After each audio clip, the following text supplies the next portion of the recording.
한 주간의 정치 이슈 속의 궁금증을 풀어보는 시간입니다. 정치와이. 오늘도 왜라는 질문 많이 해보겠습니다. 김준일 시사평론가, 최수영 정치평론가 함께 자리했습니다. 안녕하세요. 안녕하세요. 예, 안녕하세요. 네. 네. 지금 필리버스터 한창입니다. 네. 우리 지금 상황을 보니까 국민의힘 첫 주자 박수민 의원이 13시간 30분째 하고 있다고 하는데요. 자, 본회의에 올라오는 모든 법안에 필리버스터를 하는 게 아니라 4개 쟁점 법안에 대해서만 반대에 나서기로 국민의힘이 결정을 했는데 또 우리 더불어민주당에서 4개 쟁점 법안 이번에 올리겠다라고 했는데 왜 4개만 하기로 이렇게 결정했을까요? 누가 먼저 말씀해 주실까요? 예, 뭐 69개 처음에 다 하겠다라고 얘기를 했는데 뭐 좀 이렇게 농담 섞어서 얘기를 하면 이러다 죽겠다.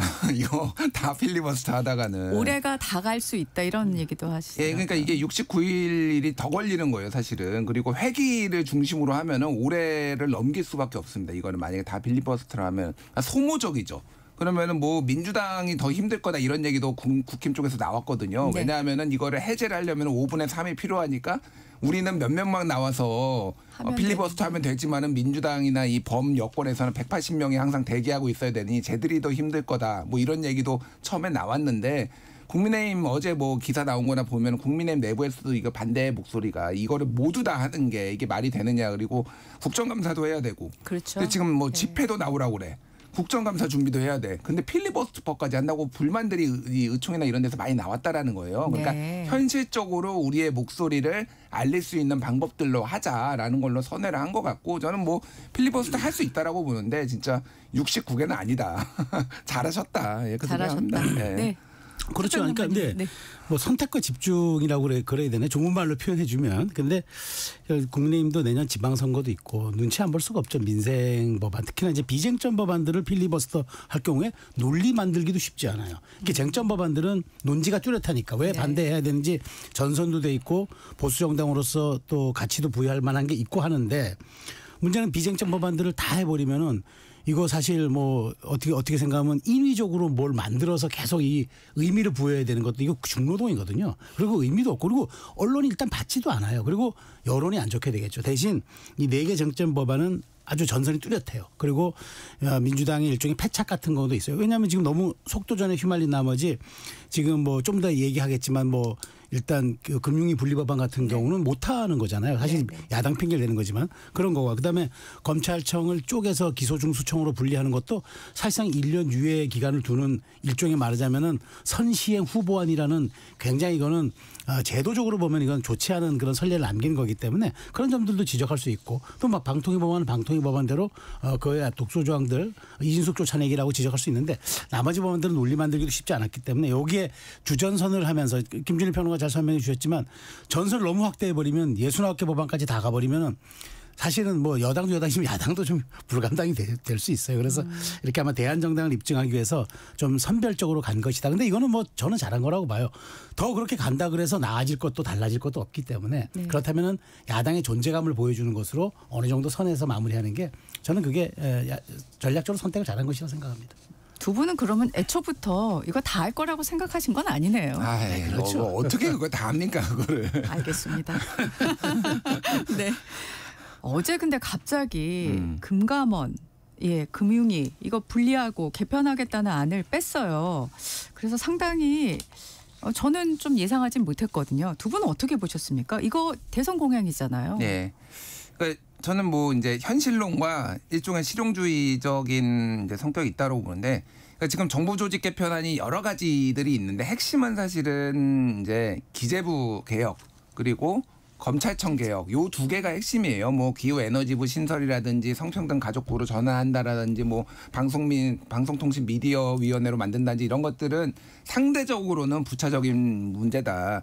근데 지금 내용을 보면은 사실은 기재부에 대한 그동안의 이제 문제점은 예산 편성과 집행을 다 가지고 있는 것이 너무 거대하고 기재부가 권력이 됐다라는 거. 그래서 이제 기획예산처는 만든다는 거잖아요. 그러면 그 다음에 금융위를 어떻게 할 것이냐니까 이것도 기재부 개혁 내에서 있어서는 상대적으로 부차적이라고 그렇고 이제 중요한 문제는 일단 해결이 됐다라는 거예요. 예산을 먼저 뗐으니까. 예. 네. 그래서 기재부 내에서는 이제 금융위의 기능, 정책 기능을 가져오는 것을 기대를 했는데 지금 어제 뭐 반발들이 좀 나왔고 뭐 이런 상황이에요. 그러니까 민주당 내에서도 기재부를 힘을 빼야 되는데 금융 기능을 넣어주면 더 키워주는 거 아니야? 이런 목소리도 애초에 있었다. 그런 것도 하나가 있고 현실론으로 지금 이제 뭐 정무위원장이라든지 이제 국민의힘 윤한홍 의원 뭐 이렇게 있잖아. 이게 그러면은 패스트트랙 태워도 한 뭐 9개월 정도 걸린다라는 거예요. 그럼 지금 금융의 수장이 누구냐 이걸 놓고도 지금 뭐 기사들 많이 나오고 있습니다. 혼선이 있다. 지금 제대로 안 되고 있다라는 건데 이 혼란을 계속 가져가느니 일단은 그냥 가자. 그 야당이 저렇게 반대하니 양보도 한다. 뭐 이런 명분도 찾고 야당에서는 무슨 이게 양보냐 뭐 이렇게 이제 반발하는데 전체적으로 그런 모양새인 것 같아요. 네, 어떻게 보셨을까요? 저는 근데 한마디로 얘기하면 울고 싶은데 뺨 때려준 격이라고 생각합니다. 민주당이 사실 그렇게 처리하고 싶은 생각도 없었는데 마침 또 야당이 반대하는 데다가 그다음에 야당이 상임위원장을 맡고 있다 보니까 이거 당장 통과 안 돼서 패스트트랙으로 지정하면은 내년 6월, 그러니까 6개월을 지나야 되니까 그럼 정부조직법은 하나는 90%는 다 통과가 됐고 나머지 재정 금융 부분만 10%를 6개월 뒤로 이관한다? 이건 사실 앞뒤가 안 맞는 얘기고 정부 정책의 일관성 그다음에 이번에 정부조직법을 통과시키면은 국회 상임위법을 다 바꾸거든요. 이번에 조만간 올라갈 겁니다. 이게 네. 같이 따라서 그래서, 연동돼야 되는데 이게 또 안 돼요. 이것도 그러면 부분으로 올라가서 국회법도 다 국회법 개정안도 또 이건 분리 처리해야 되는 상황이 오니까 이건 받을 수가 없는 건데 이게 사실 속내는 여권이 안 했으면 했을 것 같아요. 일단 첫 번째가 뭐냐면 이재명 대통령의 공약이 뭡니까? 주가 5,000p 코스피 5,000 시대인데 여기에 이 금융이 담당하는 부분이 굉장히 커요. 그런데 제가 듣기로도 그 금융위가 그러니까 이재명 정부가 출범하고 나서 금융위가 했던 여러 가지 정책들 네. 이 굉장히 이재명 대통령의 마음을 좀 샀다는 그런 얘기도 금융위 있고. 부위원장을 공개적으로 칭찬하기도 했지 않습니까? 했잖아요. 예. 그다음에 금융위와 금감은 둘 다 측근들을 포진시켰어요. 이억원 그다음에 이찬진 이러면서 이제 계속 거기에 역할들이 계속 주어지고 있고 그다음에 내부적으로도 기재부를 사실 좀 분리시켜서 힘을 빼려고 했는데 금융에 가게 되면 기재부가 옛날 힘쓰는 거 그대로 되는 것 아니냐는 약간의 그런 또 생각도 있었을 것 같고 그다음에 지금 금감원에서 내부 반발이 어마어마하게 세거든요. 그런 상황에서 굳이 이걸 부담을 안고 가야 하느냐.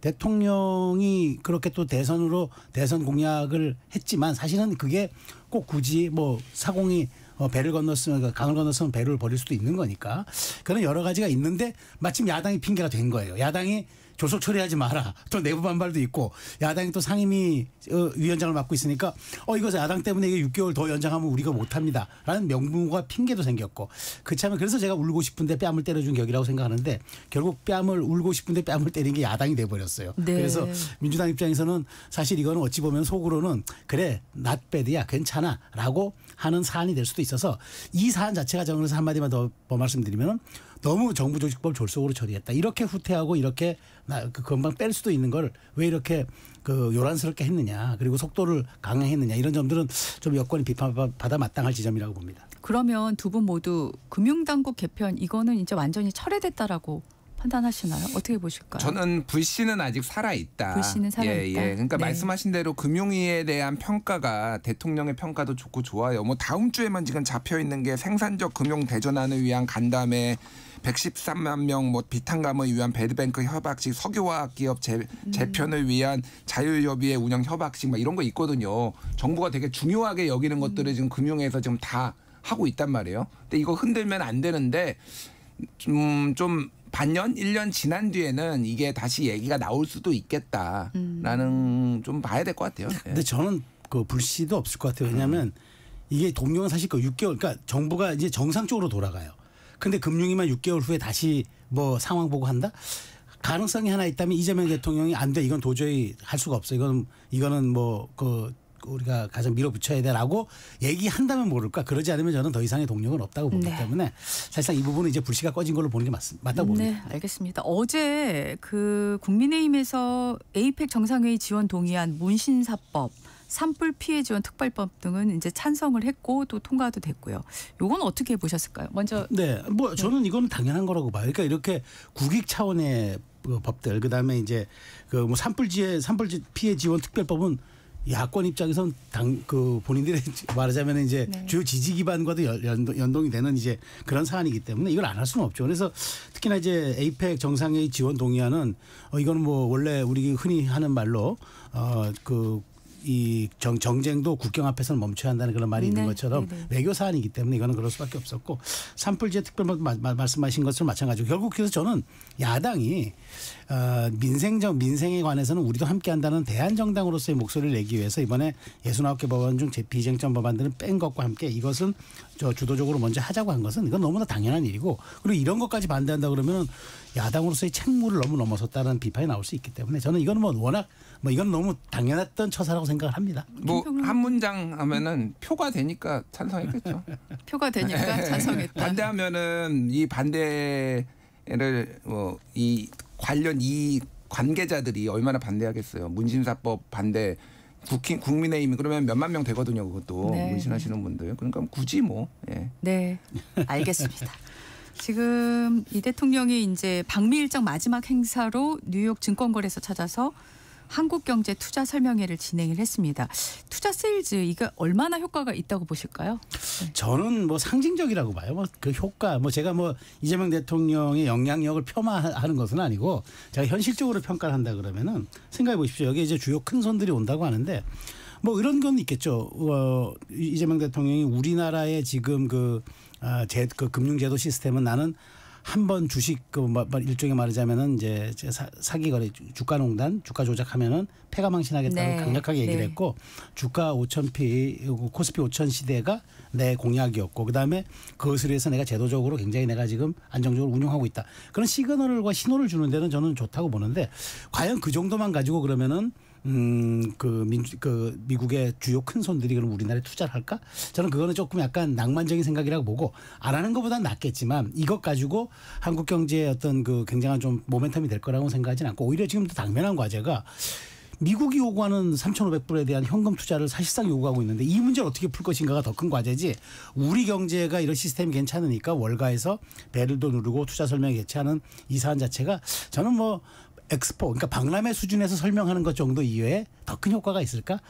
대한민국 대통령이 상징적으로 대한민국 경제에 대해서 보증을 한다는 얘기는 그것도 국가원수가 하는 일을 치고 너무 당연한 것 아니겠습니까? 그래서 저는 그러니까 안 한 것보다는 낫겠지만 그렇다고 이것으로 너무 큰 효과를 기대하는 거는 조금 앞서 나간 것이다라고 말씀드리고 싶어요. 어떻게 보십니까? 아니 동의하고요. 역대 대통령들 세일즈 외교 했는데 그게 다 투자 성과로 이어진 건 아니잖아요. 네. 다만 이제 지금 이런 거는 있죠. 그러니까 당연히 큰 손들은 돈 되는 대로 갑니다. 그게 미국이든 한국이든 돈이 되면은 가는 거고 벌 수 있으면 안 가는 건데 이 시장이 지금 한국 시장이 어떻게 변하고 있는지에 대해서 정확하게 이해도가 낮거나 그럴 수는 있어요. 그러면 우리가 대통령이 특히 주식시장 부양을 위해서 얼마나 노력하고 있는지를 시그널을 보내준 거는 나쁠 건 없죠. 말 그대로. 그래서 돈 되는 대로 가는데 지금 그게 결과적으로 나타나고 있잖아요. 지금 코스피 3,500 지금 찍고 역대 최고 찍고 있고 외국인 투자자들 많이 들어오고 있는 거는 이미 그런 의지를 외국인 투자자들도 잘 파악하고 있다 이렇게 보는 게 맞을 것 같아요. 네. 조희대 대법원장 청문회 관련해서 또 말씀 나눠보겠습니다. 민주당이 이제 청문회 추진을 결정한 후에 공방은 더 거세지고 있고 그런데 친명계 김영진 의원이 또 법사위가 급발진하지 않았냐 이런 의견도 드러냈고요. 일단 대표적인 친명계 의원인 김 의원이 왜 이런 입장을 내놨을까요? 김평걸 의원께서는. 그러니까 이게 당도 용산도 다 지금 부글부글이에요. 부글부글 끓는다고요. 무엇에 대해서 부글부글? 뭐에 대해서 끓을까요? 지금 우리가 얘기하는 거 이거요. 정청래 대표의 리더십과 제가 이제 최근에 대통령실의 관계자 아주 이제 직급이 낮은 분은 아닙니다. 얘기를 하는데 당이 이거 너무하는 거 아닙니까?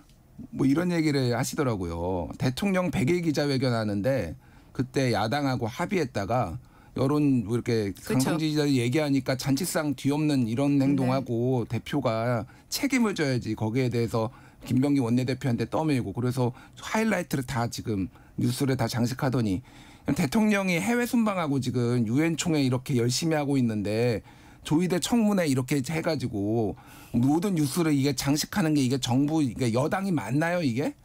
저한테 이런 하소연을 할 정도예요. 부글부글 진짜 끓고 있고 당 내에서도 마찬가지예요. 그러니까 이게 지금 사실상 지도부가 패신당한 거잖아요. 그러니까 그 법사위에서 갑자기 급발진했다라는 거는 이미 다 알고 있잖아요. 그러니까 지도부하고 상의 없었다. 김명기 원내대표가 이제 경고를 했다라고 하다가 이제 권고 뭐 협의 좀 해라 권고로 순화시키긴 했지만은 정청래 대표도 본인이 리더십에 대해서 어느 정도 타격을 입은 거거든요. 그런데 갑자기 대법원장이 뭐 대통령도 탄핵 뭐 끌어내리는데 대법원장이 뭐라고 밥숟가락을 얹은 거예요. 그러니까 리더십에 대해서 어떻게 이거를 당대표로서 회복 그러니까 이런 거를 정돈 있게 하고 어떤 플랜으로 나아갈지에 되는 게 아니라 뭐만 있으면 밥숟가락을 얹는다. 이런 민주당 내부의 의원들이 상당히 있어요. 그런데 나와서 이제 말을 못 하죠, 잘. 왜냐하면은 이제 소위 말하는 강성 지지자 개딸들의 융단 폭격이 이제 또 있으니까. 그런데 실제 당내에서는 굉장히 부글부글이고 지지자들도 그래서 막 지금 분화되고 있어. 그러니까 아니 정부를 도와야지. 전통적인 이재명 지지자들 뭐 송가혁부터 해가지고 있었던 사람들은 아니 여당이 정부를 도와야지 왜 이렇게 다 개인 플레이해? 이런 얘기가 나오고 무슨 얘기야 검찰개혁이나 이거 사법개혁이 제일 중요하지 이런 이쪽에 뭐 딴지일보나 뭐 이런 클리앙에 있는 유저들하고 지금 막 자기들끼리 싸우고 있어요. 그러니까 이게 좀 정돈된 방식으로 그리고 정부하고 좀 협의도 하면서 정부가 어떻게 하면 잘하는지 좀 서포트도 하고 해야 되는데 지금 다 당대표부터 개인 정치하고 있다. 이런 불만이 안 나올 수가 없는 거고 그거를 김영진 의원이 아주 점잖게 얘기를 한 겁니다. 이거는. 점잖게. 예. 네. 어떻게 보셨습니까? 그러니까 지난 일주일간의 언론 보도를 한번 보면요. 그 대통령의 순방, 그 말씀하신 것처럼 그다음에 뭐 경부 정책 이런 것들의 뉴스 빈도보다 대법원장과 이른바 추나대전의 뉴스 빈도가 훨씬 높았고 그다음에 모든 시사 프로그램에서 그걸 가장 최우선 주제로 다뤘어요. 저희도 지금 다루고 있지만 이 자체가 저는 그걸 얘기하고 있다고 봐요. 네. 이게 그 정도가 되는 사안인가요? 정말로 어떤 구체적 혐의라든가 사실관계가 좀 드러나서 국민적 분노가 폭발하는 임계점이 왔다든가 그것을 이제 부추기는 뭐 방아쇠 역할을 했다든가 그게 전혀 아니라 오히려 아니 이건 뭐지? 라는 대다수의 그 반응을 불렀다는 점에서 저는 지금 김영진 의원이 일종의 사후 레드팀 역할을 하고 있다. 출구 전략은 짜긴 짜야 되겠는데 누군가는 해야 되는데 친명계 의원이 해줌으로써 이 사태에 대한 진화를 조금 더 속도 조절을 좀 해줘야 되겠다. 그 속내가 깔렸다고 봐요. 그러지 않고서 김영진 의원이 이렇게 구체적으로 적시해서 저는 얘기를 했던 이유가 따로 있을 거라고 봅니다. 그러니까 이 문제에 대해서는 여당이 그 지금 대표 그다음에 그러니까 대표가 특히나 정신의 대표가 대법원장이 뭐라고 대통령도 갈아치우는 마당에 이런 식의 얘기까지 나오기 때문에 이 문제는 누군가는 정리를 해줘야 돼요. 근데 친명계 의원인 김영진 의원이 정리를 함으로써 어느 정도 지금 여기에 대해서는 앞으로 출구 전략을 우리가 이런 식으로 좀 나가고 있다는 걸 보이고 있는 것이다라고 보기 때문에 저는 이제 이 부분은 어느 정도 이제 물타기가 좀 됐을 거라고 봐요.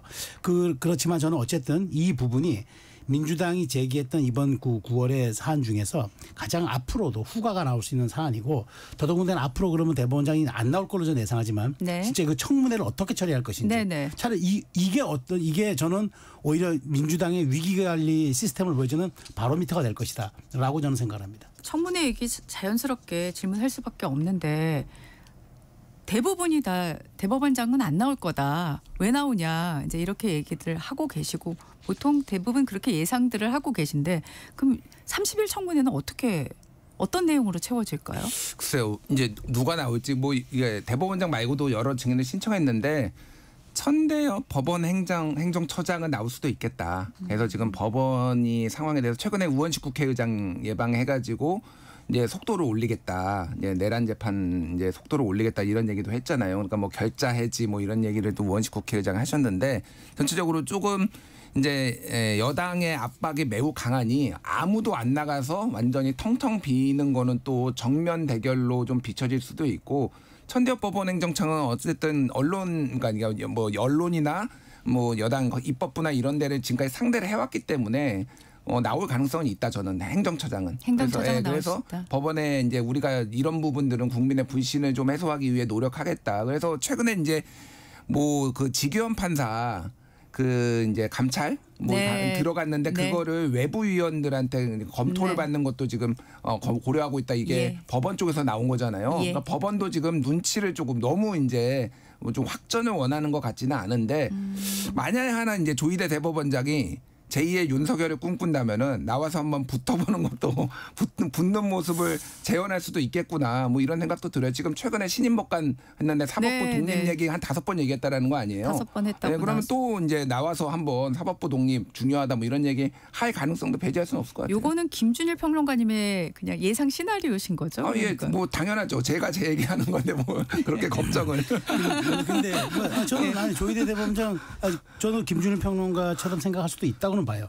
근데 이제 그거는 부담이 뭐냐면 예. 정치를 하겠다는 얘기거든요. 그 순간. 예. 그러니까 저는 그거는 대단한 어떤 본인의 결심이 아니면 안 될 것이라 생각합니다. 왜냐하면 이건 사법부 역사에 처음으로 대법원장이 국회 출두라는 증언 그 청문회 출두라는 선례를 남기는 것이. 그러니까 본인이 하고 싶다고 해서 사실은 또 나중에 후배들까지 생각 안 할 수가 없기 때문에 다만 정말 와서 이 사법개혁과 재판부 독립에 대해서 한번 본인이 소신 있게 얘기를 하겠다 할 경우에는 그것이 그렇게 비춰지는 게 아니라 저분이 이제 드디어 정치를 하는구나 라고 비춰지기 때문에 아마 저는 가능성은 많지는 않을 거다. 근데 상상력은 굉장히 흥미로운 상상력이라는 말씀을 드리고 싶고 다만 전 여기서 지적드리고 싶은 거는 민주당이 이 법을 잘 관리하면 또 돼요. 그러니까 어차피 저는 법원행정처장은 나올 거라고 봐요. 왜냐하면 법원에서 행정을 책임지는 분이 나와서 누군가는 답변을 해줘야 되거든요. 근데 이제 민주당이 증인을 신청한 사람들 놓고 보면은 그 이재명 대통령 사건에 대해서 당시 사건에 대해서 뭐 주심 판사들 그다음에 반대 의견의 판사들 이러면 그걸 정쟁의 장으로 만들겠다는 얘기잖아요. 네. 그분들이 나올 수도 없어요. 그렇게 네. 되면은 그러면 저는 이걸 어떻게 해야 되냐. 명분은 조희대 정치개혁 의혹에 대해서 청문회로 하되 그 제목은 정해져 있으니까 네. 차라리 이것을 사법개혁을 어떤 방향으로 가야 하느냐. 재판부 독립과 그 대법원 개혁을 어디로 가야 되는가. 그것을 잠깐 순기능적으로 토론하는 방식으로 약간 전환을 시켜줘야지. 그러지 않고 왜 안 나왔어. 국회를 무시하고 이런 식으로 고성이 오가거나 서로 논박하거나 하는 건 민주당에 도움이 되지 않기 때문에 그래서 제가 이걸 어떻게 30일 청문회를 관리하느냐가 민주당의 위기관리 리스크 능력을 보여주는 상징적 사건이 될 것이라고 전망하는 이유가 바로 그겁니다. 짧게 질문을 드리자면 지금 계속 관리, 네. 위기 관리를 네. 언급을 하셔서요. 30일 청문회를 민주당 법사위에서는 어떻게 가져갈 걸로 그러면 예상을 하실까요? 민주당 지도부 그러니까 상임위는 아마 강공을 펼칠 거라고 생각합니다. 그러니까 나오든 안 나오든 상관없이 국회 무시다라고 얘기를 하겠지만 지도부가 그렇게 가게끔 내버려둬서는 안 된다는 거죠. 이거는 국회 청문회이기 때문에 민주당 청문회가 아니에요. 그러니까 민주당 지도부가 어떤 식으로든 개입을 해줘야 된다는 얘기죠. 민주당 지도부가 그렇게 지금 최 평론가께서 얘기하신 대로 할까요? 근데 그러니까 지금 민주당 내에서 나오는 비판의 목소리가 하나가 뭐 이제 압박을 너무 거세게 하는 것도 있는데 플랜이란 게 있느냐 지금 무슨 얘기냐면은 일부 의원들이 특히 이제 법사위를 중심으로 해가지고 좀 속된 말로 이제 지르는 분들이 많아요. 그러니까 하이라이트를 뽑기 위해서 그러면은 갑자기 사법개혁 뭐 이렇게 대법관 증언 얘기하다가 뭐 갑자기 이제 내란 특별 전담부로 옮겨갔다가 갑자기 조희대 사퇴론 거는 이제 추미애 위원장이 얘기하니까 조희대 사퇴론을 확 옮겨갔잖아요. 그러니까 이게 계획을 해가지고 조희대 사퇴론을 이를테면은 뭐 전략적으로 뭐 띄우는 게 아니라 한 명이 얘기하면은 지도부가 그냥 다 끌려가는 거예요. 그러니까. 그래서 이게 정말로 잘 조율이 될 것인가에 대해서는 저는 굉장히 회의적이고 그 리더십을 보여주셨으면 좋겠어요. 그러니까 알겠습니다. 이재명 당대표 때 뭐 탄핵을 하든 누구를 하든 이게 뭔가 계획적으로 이렇게 움직이는 그런 것들이 있었는데 지금은 그냥 아무 계획이 없다. 오늘만 산다. 뭐 네. 아저씨입니까? 영화 아저씨? 오늘만 살게? 네, 알겠습니다. 그 이재명 대통령 최측근으로 꼽히는 김현지 대통령실 총무비서관을 국감의 증인으로 부르는 문제를 놓고도 충돌하고 있는데 자 김현지 비서관 불러야 됩니까? 당연히 불러야죠. 제가 청와대 2년 반 근무했는데요. 제가 근무할 때가 박근혜 정부였거든요. 그러니까 제가 그때 대변인실에 선임 행정관 근무할 때가 딱 그 무렵이었는데 정윤회 문건 사건 때였어요. 얼마나 민감했습니까? 당시 기억을 되돌아보면 당시 총무비서관이 이재만 비서관이었어요. 그때도 내부적으로 굉장히 말하자면은 부담이 많았을 때입니다. 그런데 출두했습니다. 출석해서 정말 하루 종일 그 문건 관련해서 질문에 시달렸습니다. 저는 당연하다고 봅니다. 이게 청와대 총무비서관 자리는요. 행정, 그다음에 재무, 그다음에 그러니까 행정이라는 거는 2급 이하 인사도 다 담당하고요. 그다음에 이제 행정에는 재무 행정 포함되는 거는 특활비라든가 이거 모든 것을 결제 다 합니다. 하다못해 대통령 시계 만들어도 담당이 총무비서관입니다. 그러니까 이렇게 사소하게 모든 걸 다 개입하는 분을 부르지 않는다. 그러면 이제 실장이 나오겠죠. 실장이 나와서 이런 사안 이번에 특활비에서 얼마 썼다고 하는데 구체적인 걸 한번 운영에 얘기해 주십시오. 얘기하면 제가 구체적인 것까지 총무비서관이 할 겁니다. 이렇게 얘기할 거예요. 그럼 당연히 나와야죠. 그러니까 저는 왜 87년 민주화 체제 이후에 총무비서관이 국회에 출석했느냐. 대통령 측근이기 때문에 그래요. 예산을 관리하고 행정을 관리하고 인사를 관리해요. 더더군다나 이번에 김현지 비서관 같은 경우에는 우상호 수석도 인정했듯이 이번 초반에 인사를 담당해서 약간 혼선이 있었다는 식의 얘기까지 했잖아요. 그럼 당연히 국회가 대의기관인데 야당이 불러서 물어야죠. 그런데 나올 필요가 없다? 저는 그 말이 문진석 의원이 그렇게 얘기하면서 국민의힘 보고 당신들은 공당이 아니라고 얘기했는데 정말로 그걸 감싸는 민주당이 저는 공당이 아닌 것처럼 비춰져요. 어떻게 보십니까? 저는 나올 가능성이 매우 높다라고 보고 오늘 아침에 동아일보 보니까 나온다고 또 단독 기사로 이렇게 했더라고요. 그러니까 죄송합니다. 역대 총무비서관들은 다 나왔어요. 대부분. 그러니까 뭐 정확하게 제가 언제 몇 번 나오는지는 모르겠어요. 어쨌든 다 나왔고 굉장히 중요한 대통령의 측근들이 이제 있었던 거고 이게 정무적으로도 안 나오면은 뭐 이렇게 야당에서 지금 공격하고 있잖아요. 야, 김현지가 진짜 실세고 비선 실세고 뭐 비선인지 아닌지 모르겠어. 어쨌든 상황 중에 상황이다. 뭐 이렇게 뭔가 신비주의를 더 사람들의 신비주의 이런 상상력을 자극하는 것들이 있을 수 있어요. 그래서 오히려 나와가지고 설명할 거는 설명하는 게 정무적으로도 장기적으로 나쁘지 않겠다. 그런 생각이 들고요. 또 하나는 지금 이제 정부가 지금 예를 들면 정보공개센터라든지 이런 데에서 굉장히 오래전부터 요구를 해가지고 그 명단 직원 명단도 다 공개했거든요. 최근에. 그리고 다 공개하는 추세로 지금 가고 있어요. 윤석열 정부하고는 다르다라고 하는데 이것만 지금 안 된다? 그리고 심지어는 이거 정부조직법 협상 도와주면 우리가 나오게 할 수도 있다. 이런 식으로 민주당에서 얘기를 했거든요. 그러니까 이거는 나오는 게 맞다. 예, 이거를 카드로 쓰거나 그런 문제는 아닌 것 같다. 그 생각이 듭니다. 네, 알겠습니다. 이제 김건희 여사가 법정에 나왔어요. 이건 어떻게 보셨습니까? 뭐 아름답지 않죠. 썩 그 모습을 보는 마음들이. 예, 왜냐하면 어쨌든 헌정사상 처음으로 대통령 부인이 이제 전직 영부인이 이제 법정에 나오는 모습을 보인 데다가 뭔가 그 재임 때와 당당하게 있었던 재임 때와는 다르게 매우 좀 뭐 낮은 자세 혹은 뭐 좀 초라한 자세로 나온 게 오히려 좀 굉장히 저는 그게 오버랩이 되면서 좀 참담하다는 생각이 좀 들었고요. 어쨌든 이번 그 사안은 저는 이렇게 생각합니다. 수사가 어느 정도 정리가 되고 이제는 본격적으로 재판의 시간으로 접어들었던 것이 아닌가. 네. 그런 이제 그런 어떤 상징적인 장면으로 저는 생각합니다. 네, 짧게 좀 말씀 부탁드립니다. 네. 아무것도 아니었고 무직이었고 그런데 V0 권력을 향유했고 예, 그분이 지금 나와서 보는 거를 뭐 착잡한 분도 있겠지만은 시원하다. 사필 규정이다 이렇게 생각하는 국민이 굉장히 많을 것 같습니다. 예. 네. 일단 두 분 말씀은 여기까지 듣고요. 예, 김준일 시사평론가, 최수영 정치평론가와 함께 정치와에 함께하고 있습니다. 잠시 후 4부에서 좀 더 이야기 나눠보겠습니다. 전격 시사 듣고 계신 지금 시각은 8시 28분입니다.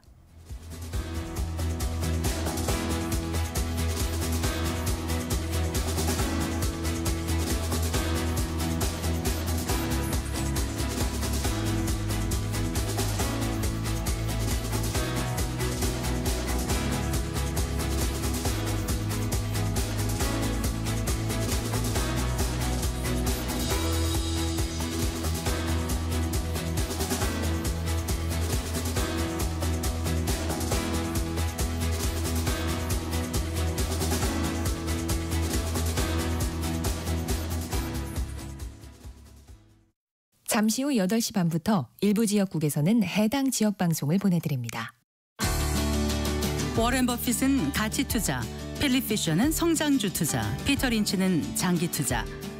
방법은 달라도 목표는 하나. 성기영의 경제쇼가 성공의 길로 안내합니다. 깊이 있게, 명쾌하게, 지금 이 시대 경제에 관한 모든 것을 알려드립니다. 평일 오후 4시 5분 성기영의 경제쇼와 함께하십시오.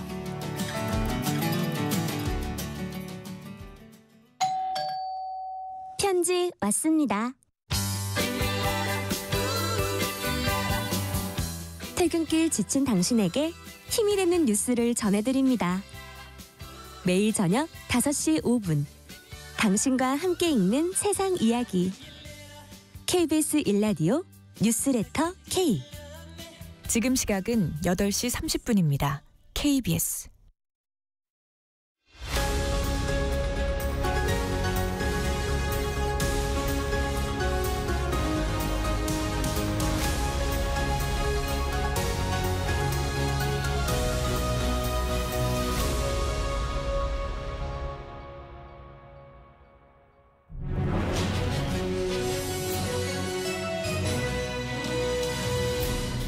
네, 정치와이 계속합니다.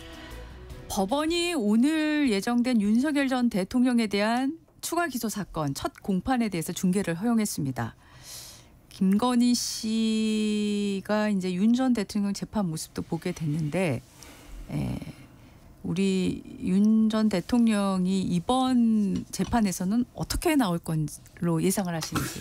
저는 근데 뭐 재판부가 말할 기회를 많이 줄까요? 라는 생각이 들어요. 또 본인이 그렇게 얘기는 또 하고 싶어 할 수도 있다고 보는데, 근데 뭐 인정신문 외에는 별로 저는 할 말이 별로 없을 거예요. 왜냐하면 윤 전 대통령이 이 모든 재판에 대해서, 모든 혐의에 대해서 정치 재판으로 규정을 하고 안 나가잖아요. 근데 이제 이번 이제 추가 기소는 신건은 첫 재판은 무조건 나가야 한다 그러더라고요. 나갔는데 마침 또 보석까지 같이 걸려 있으니까 네네. 이제 하는 건데, 어쨌든 보석은 뭐 미중 이제 중계가 안 되는 거고 이건 중계가 되는데, 아마 정치 재판이기 때문에 인정신문 같은 걸 통해서 본인이 짧게라도 뭐라도 이걸 부당성을 얘기하는 건 있겠지만 법리 자체에 대해서 논쟁하거나 혐의 자체에 대해서 얘기하거나 이러진 않을 거라고. 그러니까 아예 부당함을 호소하면서 이거는 정치 재판이고 그러니까 나에 대해서 이거 과도하게 사법부가 공격하는 거라고, 이런 식으로 특검 공격하는 거라고 이렇게 얘기를 할 거기 때문에 저는 그게 유의미한 것은 나올까라는 싶은 생각은 들지만, 다만 정치 재판이라고 했을 때 그것도 어떻게 규정해낼지, 그걸 본인이 어떤 식으로 논리를 만들어서 항변을 할지, 그건 약간 좀 중계가 되기 때문에 주목되는 부분이지만 나머지는 뭐 크게 변수가 있을 것 같지는 않아 보입니다. 네, 어떻게 보실까요? 그러니까 뭐 첫 공판은 원래 오래 걸리지 않고 이제 확인하잖아요. 이름, 뭐 윤석열, 직업, 전직 대통령 뭐 이런 거 물어볼 거 아니에요. 뭐 김건희 씨도 나와서 무직입니다 이렇게 얘기했듯이 뭐 그런 거 나오겠죠. 그런 거 이제 나올 것 같고,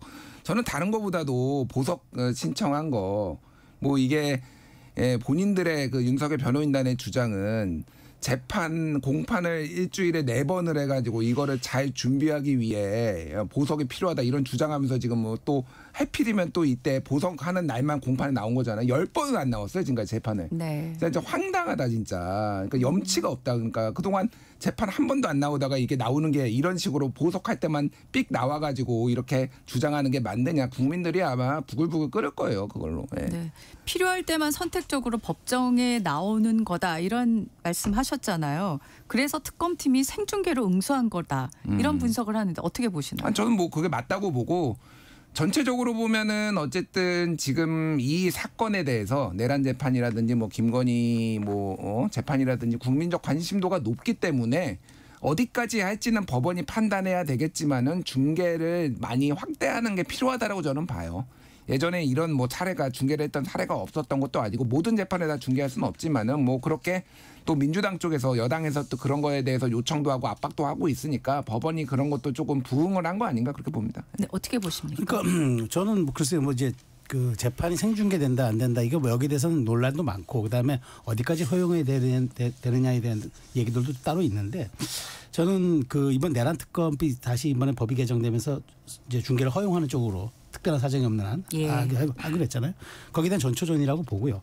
그리고 이제 이번에 대해서는 저는 사실 좀 특검팀이 생중계를 좀 요청한 것이 약간 좀 그 의도가 깔려 있다고 봐요. 그다음에 윤 전 대통령에 대해서는 사실은 소환 아니면 소환 불용, 그다음에 재판 거부, 계속 이게 도식적으로 반복이 됐었는데, 이러다가는 정말 윤 전 대통령의 모습을 보지 못한 채 기소하고 재판하고 결국 결과까지 내야 되는 상황이 골석 재판까지 이어진다면 계속 올 수가 있기 때문에, 이런 식으로 좀 이런 식의 중계를 통해서라도 특검의 수사에 대한 정당성을 좀 입증하고 자기들이 가져왔던 여러 가지 사안에 대해서 이거 수사했던 증거라든가 그런 어떤 기록에 대해서 뭔가 좀 당위성을 입증하려는 그런 의도도 있는 것 같아요. 그런데 윤 전 대통령 입장에서는 여기에 대해서 변호인단 측이 제가 보기에는 아마 디테일하게 대응할 것 같지는 않아요. 어쨌든 이 자체를 정치 재판으로 규정하고 있기 때문에. 그런데 이렇게 된다 그러면 국민의 여론 지형도에는 분명히 좀 영향이 있을 겁니다. 이렇게 눈으로 보고 안 보고는, 지면에서 활자로 보고 안 보고는 또 차이가 있는 거거든요. 네. 윤 전 대통령의 모습, 김건희 전 여사의 어떤 지금 출두 모습, 이런 것들이 결과 재판 모습 이런 것들이 어쨌든 여론에 영향을 줄 것 같은데, 그거는 어떤 식으로 영향을 또 받을 건지는 그건 국민 여러분들이 각자 판단할 몫이기 때문에 그건 좀 지켜봐야 한다는 생각이 듭니다. 그 윤 전 대통령과 김건희 여사가 재판에 임하는 태도가 좀 다르다 이런 말들이 나오고 있어요. 윤 전 대통령은 거의 모든 재판 수사 지금 앞서 말씀하셨지만 응하지 않는데, 또 김건희 여사는 대부분 다 출석을 하고 있다. 뭐 두 분이 왜 이렇게 다른 모습을 보이고 있는 걸까요? 그러니까 뭐 내란죄로 수사를 그러니까 재판을 받는 윤석열 대통령은 뭐 무기징역 아니면 사형 뭐 이런 거니까 이거를 형량을 감경하거나 뭐 이런 전략보다는 이거를 정치투쟁으로 부당한 탄압을 받고 있다라는 쪽으로 좀 포커스를 맞추는 것 같고 네. 김건희 여사는 어쨌든 쟁점들이 여러 개가 있지만은 뭐 명태균 씨 공천 개입 의혹도 있고 뭐 이제 뇌물 수수 아니면 뭐 이런 여러 가지 쟁점들을 하나하나씩 조금 대응을 해서 감경을 해야 되는 게 있어요. 그리고 네. 재판부를 굳이 자극할 필요가 없는 거죠. 네. 뭐 그러다 보니까 좀 적극적으로 나오는 게 아닌가 보입니다. 재판 성격상 좀 다른 대응을 한다 이런 말씀이신 것 같은데. 네, 그렇죠. 아니 저도 그 김 여사 입장에서는 지금 16개에다가 또 어떤 가지로 또 더 혐의가 추가될지 몰라요. 왜냐하면 수사 중인 사건에서 네. 새롭게 혐의가 드러날 경우에 또 조사할 수 있다고 돼 있으니까 그러다 보면 여기에 대해서 어떤 식으로든 정말 본인은 변호 전략을 통해서 감경이 중요한 거지 혐의 없음으로 버티기는 어려울 것 같고 그다음에 그렇게 감경을 하려면은 일단 태도라든가 국민적 여론이라든가 재판부가 자신에게 보여줄 여러 가지 그 반응성 이런 것들도 굉장히 중요하기 때문에 좀 버티고 나올 수는 없는 것 같아요. 근데 윤 전 대통령 입장에서는 우리가 흔히 이런 얘기하죠. 청명해 주거나 한식해 주거나 뭐 본인은 만일 이제 내란의 수개로 최종 확정될 경우에는 사형 아니면 무기잖아요. 그렇다면 이건 감경이라든가 감형 이런 것들이 전혀 변수가 고려되는 게 아니기 때문에 그렇다면 차라리 이거는 모아디문 도 전략으로 가는 게 맞겠다는 게 재판 전략, 변호 전략에서도 뚜렷하게 투영되는 것 같습니다. 네. 그 유엔 총회에서 나온 소식들 짧게 좀 말씀 들어보고 싶습니다. 지금 어제 이재명 대통령이 베센트 미 재무장관하고 면담을 공개가 됐고요. 근데 내용을 보면은 이견이 별로 좁혀진 것 같지는 않다 이런 분위기인 것 같은데요. 이거 어떻게 보셨을까요? 그러니까 안 좁혀졌죠. 오늘 죄송합니다. 오늘 아침에 트럼프가 이제 틱톡과 관련해서 행정명령 이제 서명을 하면서 선불이다. 3,500억 달러 선불이다. 네. 이거 이제 일본 5,500억 달러, 한국 3,500억 달러 선불이다라고까지 얘기를 했어요. 결국은 이거는 지금 그 밑에 있는 장관들은 일종의 충성 경쟁을 지금 벌이고 있는 거고 재량권이 별로 없다라고 봅니다. 그러니까 예를 들면은 일본하고 다르게 일본은 45일 내에 사실상 트럼프가 여기다 투자해라고 하면은 현금을 딱 거기에 SPC 같은 거 특수목적법이 만들어 거기다 넣고 45일 안에 안 하면은 트럼프가 마음대로 관세 올릴 수 있고 이런 짓을 왜 했는지는 저는 이해가 안 가지만 어쨌든 일본도 지금 그렇게 해놨는데 한국만 특혜를 줄 수도 없는 거고 네. 뭐 여러 가지 문제들이 있으니까 이게 평행선에 달리는데 결국은 이거는 트럼프 대통령을 다른 방식으로 설득을 하고 이제 좀 달래서 이런 게 해야 되는 좀 우리나라 그러니까 외교가 지금 굉장히 어려운 상황이다. 네. 진짜 어려운 것 같아요. 지금. 네. 또 어려운 소식이 속보가 하나 들어왔습니다. 트럼프 대통령이 10월 1일부터 다음 달이네요. 미국의 공장 건설을 한 기업 외에 의약품을 100% 관세를 부과하겠다. 그리고 10월 1일부터 외국산 대형 트럭에 25% 관세를 부과하겠다. 이렇게 말을 했다는 속보가 들어왔습니다. 네, 어떻게 보셨습니까? 뭐 저는 보면서 이제 트럼프의 협상 전략이 약간 광인 전략 혹은 이제 그런 걸로 좀 비춰지고 그다음에 레버리지를 본인이 끝과 끝을 놓고 상대를 흐트러뜨리는 이제 그런 전략을 하기 때문에 뭐 참 예단하기 어렵습니다만 근데 대통령이 고심이 저는 이렇게 묻어나요. 얼마 전 외신과 인터뷰에서 그랬죠. 미국이 하자는 대로 하면 난 탄핵당할 것이다. 라는 이제 그런 센 발언까지 하는 것은 대통령이 그렇게 그 센 발언한 거는 트럼프 대통령의 맞대응 성격이 있다고 봐요. 그러니까 그 트럼프 대통령이 광인 전략으로 나오니까 나도 이렇게 하면 나 대통령직에서 쫓겨난다. 그러니까 당신들 알아서 해줘라. 이런 이제 얘기가 되는 것 같고 그다음에 여권 일부에서는 지금 막 미국 대사관 앞에서 가서 지금 뭐 시위하겠다 뭐 얘기까지 나오잖아요. 이런 상황이라 그러면 사실 지금 이쪽에서도 우리가 그렇게 순치되는 전략만으로는 결국 미국을 달랠 수가 없다고 생각하는 것 같아요. 결국 미국은 3,500억 지금 그 현찰로 가져오라는 것 아닙니까? 우리는 뭐 대출 보증이라든가 여러 가지 방안을 얘기하는데 그건 필요 없다는 얘기잖아요. 이 간격이 너무나 큰 거죠. 우리는 3,500억 달러면요. 우리나라 외환 보유고가 거덜이 날 수준입니다. 80%가 넘죠. 그러니까요. 예. 아니 일본은 뭐 기초통화국이고 그다음에 일본은 뭐 미국과의 통화 수합도 체결돼 있으니까 일본은 좀 진짜 우리가 흔히 하는 말로 약간 여유가 있어요. 그런데 우리는 그렇지 못하기 때문에 이걸 어떻게 할 것인가가 이재명 정부의 외교 즉 정말 외교 리스크의 관리 시험됩니다. 네. 짧게 어제 그 김민석 총리의 블룸버그 인터뷰 갖고 약간 일이 있었죠. 네. 뭐 설명 자료를 또 국무총리실에서 따로 내고 보이고요. 왜 이런 엇박자라고 얘기해도 될까요? 어떻게 보셨을까요? 그러니까 3,500억 달러를 투자하지 않으면은 우리 이제 대미 투자가 중단될 수 있다. 뭐 이런 얘기가 아니라 비자 문제가 해결되지 않으면은 기존에 있었던 투자들이 중단될 수 있다라는 건데 사실 약간 미국의 압박 성격이 좀 있다고 봐요. 예, 이 부분이 저는 그 다만 이제 약간의 모호하게 둔 거고 사실은 기존에 있었던 대미 투자는 정부가 하라 말하고 할 권한이 없어요. 그 기업들이 이미 자체 판단을 해가지고 예를 들면은 LG 엔솔하고 현대차가 전기차 배터리 만드는 거는 그 기업이 판단할 문제잖아요. 그럼에도 불구하고 이런 뉘앙스를 비친 거는 한국이 지금 녹록치 않다, 만만치 않다라는 거를 지금 보여주기 위해서 대통령도 이를테면 배선트 장관 만나가지고 지금 상업적 합리성 얘기를 했잖아요. 그 한미 통화 수합부는 근데 안 해준다고 하고 있고 그러니까 뭔가라도 하나 더 얻어내기 위해서 좀 압박을 한 게 아닌가 그렇게 보입니다. 저는 이 부분을 어떻게 보냐면 김민석 국무총리의 우리 국내 지위가요. 미국으로 치면은 부통령하고 국무장관이 약간 합해놓은 거예요. 네. 우리 그 지위가. 그러니까 메시지가 결국은 이제 말하자면 대통령 다음으로 힘이 갈 수 있는 자리인데 이게 미국으로 치면 부총리 그러니까 부통령과 국무장관 섞여 있기 때문에 이렇게 말하자면은 대통령의 말을 좀 힘을 뒷받침해 주면서 우리도 여기까지가 한계선이라는 일종의 임계점 전략을 보여주는 것 같은데 이런 강원양면 전략이 정말 먹혀야 되는데 먹히지 않으면 그건 우리만의 레토릭 아니겠습니까? 그런 측면에서 이 말이 과연 힘을 가질 수 있을까? 저는 엇박자라고 보기보다는 상호 전략이라고 보는 거죠. 상호 전략이다. 네. 그 정동영 장관의 발언 어제 다 들으셨을 텐데요. 두 국가론을 언급을 했어요. 뭐 대통령실은 또 다른 말씀을 했고요. 여기에 대해서 간단히 두 분은 어떻게 보고 계실까요? 글쎄요. 저는 사실 그 현실론을 이쪽에 얘기한 거. 정동영 장관도 사실 예전에도 통일부 장관을 했고 지금도 하고 있고. 근데 두 국가론이 그리고 헌법과 불합치거든요. 우리는 한반도와 그 부속도서를 영토로 한다라는 그 규정이 있기 때문에 그렇다면 이 장관 같은 그 대통령과 장관이 이 대북 문제를 너무 이게 현실적으로 접근할 것인가 아니면 우리 사회 공통적인 어떤 공동체의 그 원리와 어떻게 접목시킬 것인가 구체적인 고민이 있어야지 현실로만 앞세운다고 모든 것이 해결되는 건 아니지 않습니까? 알겠습니다. 네. 그러니까 통일부의 존재 이유라는 게 결국은 통일을 하기 위해서 뭐 이름이 있는 거지만은 그게 이제 남북 교류 화해 협력이 필요한 거잖아요. 근데 사실은 북한은 어느 정도 인정하지 않으면은 이건 안 된다라는 전략적인 게 있는 것 같아요. 그래서 이걸 엇박자라고 볼 게 아니라 어떻게 하면은 이 문제를 풀어갈 것인가에 대한 통일부 장관의 나름대로의 해법이 있다. 네. 뭐 이렇게 보는 게 맞을 것 같아요. 알겠습니다.